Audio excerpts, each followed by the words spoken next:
Welcome back to The Explainer. Okay, today we're diving into a story that is just an absolute roller coaster.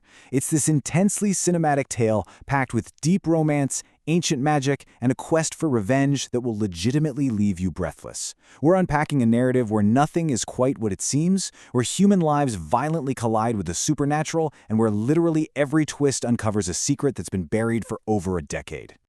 So, I want you to ask yourself, how far would you actually go for a love that spans lifetimes? It's a massive question, right? But it's exactly the question that drives the heart of our story today. We kick things off by meeting Raju. He's this young man returning to his family estate after 15 long years away in London, and he was sent away when he was just 6 years old. Why?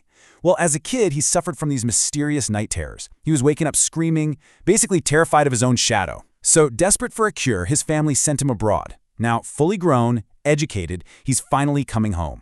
All right, Section 1, a mysterious homecoming. So Raju steps back into a world of just unbelievable wealth. We're talking sweeping estates, a sugarcane factory, this massive ancestral palace, the whole shebang. And at the center of all this is his mother, a deeply, deeply overprotective woman who has essentially spent the last 15 years agonizing over his absence. She sent him away strictly to protect him, and now she has practically arranged his marriage to a cultured girl named Vijaya, who is the daughter of the family's business manager. But amidst all these heavy family expectations and the brewing melodrama, we get these brilliant, hilarious flashes of eccentric humor from the estate manager, Mr. Munshi. When Raju arrives with all this heavy luggage, Mr. Munshi straight up refuses to carry it. He claims he doesn't do weightlifting, but rather wife-lifting. He just launches into this bizarre tangent about how his once slim wife became bloated up like an elephant, turning his marriage into a constant heavy lifting exercise. It's this fantastic, lighthearted energy that perfectly balances out the incredibly intense, supernatural drama that's about to hit us. But you know that lightheartedness? Yeah, it doesn't last long. Almost immediately, Raju feels this inexplicable magnetic pull toward the abandoned ancient ruins on his family's property. He wanders out there and experiences something incredibly strange. The distinct, musical sound of jingling anklets, almost as if an invisible companion is walking right beside him.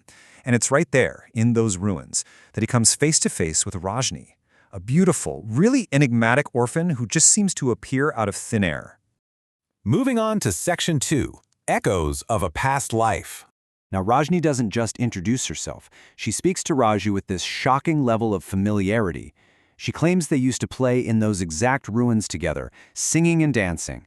She tells him that while time moved on for him, for her, time literally stopped exactly where it was. She speaks of a bond that spans lifetimes.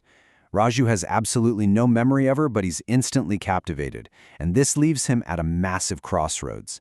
On one side, he's got Vijaya. Choosing her means securing his family's wealth, gaining his mother's approval, doing his earthly duty. On the other side is Rajni. She represents defiance, total mystery, but an undeniable, magnetic true love. Raju realizes that if he suppresses the voice of his heart just to marry for duty, he'd be nothing more than a living corpse. So he makes his choice. He goes all in on Rajni. Section 3, Betrayal and the Snake. Now, as you might guess, choosing true love over duty comes with a severe price tag. By refusing Vijaya, Raju deeply insults her father, Ajay Singh, who is the guy who's managed the family's business for 15 years. Ajay Singh is completely humiliated and enraged. He sees this as a colossal betrayal of all his hard work, and his retaliation, it is swift and it is brutal. First, he flat out refuses to sign over the crucial property documents that legally belong to Raju. But he doesn't stop at financial ruin, no way. He hires violent goons, orders them to dress up as dacoits, basically bandits, and plans a lethal attack on the palace during Raju and Rajni's wedding. He wants to wipe out the entire family and just mask the whole thing as a robbery. The goons are preparing to strike, but then the impossible happens. They are entirely blocked by a sudden, massive swarm of magical snakes that bite and paralyze the attackers, completely shutting down the massacre. Which brings us to Section 4, the Sorcerer's Greed. So the sudden appearance of these protective snakes draws the attention of Sage Bhairavnath, a wandering ascetic with immense, incredibly dark magical powers. The very second he steps foot in Raju's ancestral home, his divine sight picks up on a terrifying energy. He pulls Raju's mother aside and drops a massive revelation. Her new, seemingly innocent daughter-in-law, Rajni, is not a human woman at all. She is an Ichchadhari Nagin. Basically, an incredibly rare, magical, shape-shifting snake. After years of intense spiritual meditation, these snakes gain the extraordinary power to take on any form they want, including human. And Rajni, he reveals, has infiltrated their home for a deeply hidden reason.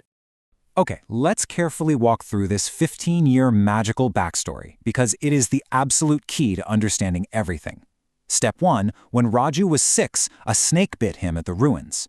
Step 2, to save the dying boy, Sage Bhairavnath used dark magic to rip the soul out of the snake and put it right into Raju, saving the boy but obviously killing the snake.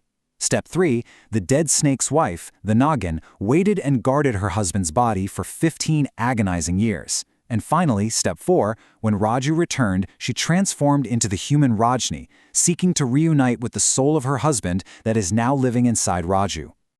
The sage, realizing the threat, actually attempts to use a deadly king cobra to assassinate Raju, but Rajni is not having it. She intercepts and kills the creature. Then she directly confronts the powerful sorcerer, proving she is completely unafraid of his dark magic.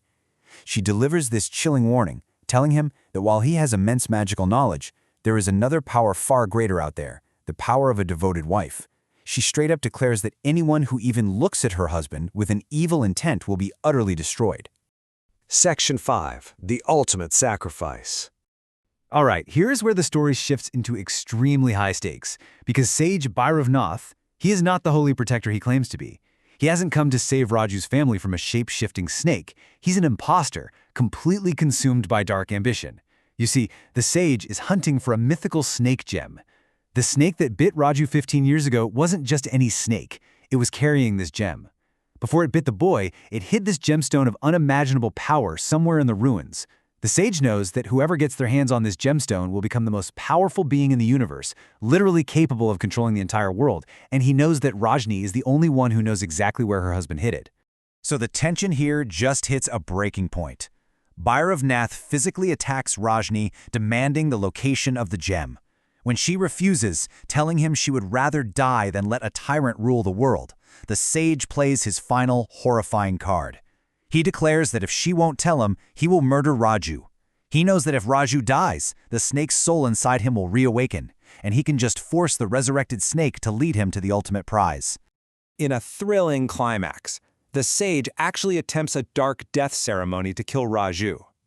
But Rajni unleashes her full fury, entirely overpowering the sorcerer. Bhairavnath is mortally wounded by poison during the battle. But then, we get an incredible twist of fate. Instead of letting her tormentor die, Rajni brings him a medicinal antidote. She tells him she isn't saving the demon of greed within him, but the accomplished saint he was meant to be. She defeats him not with vengeance, but with absolute mercy. So the crucial point is how this single act of mercy completely flips the narrative. Bhairavnath is just stunned that the very creature he hunted just saved his life. He realizes the terrifying depth of his own greed and deeply, genuinely repents for misusing his powers. In a final, really beautiful act of redemption, he uses the boon from his 40 years of intense meditation to pray to Lord Bhairavnath. He begs the divine to free Rajni from her snake form forever, granting her the ability to live permanently as a human woman with her husband. And that brings us to the profound end of this magical explainer. I want to leave you with this to ponder. Does true redemption come from conquering others or from surrendering to love? Bhairavnath sought to conquer the universe, but was only saved when he surrendered his pride to Rajni's mercy. It's an absolutely breathtaking resolution to a story that flawlessly weaves together romance, revenge, and the supernatural. Thanks for joining me today, and keep questioning the magic in the world around you.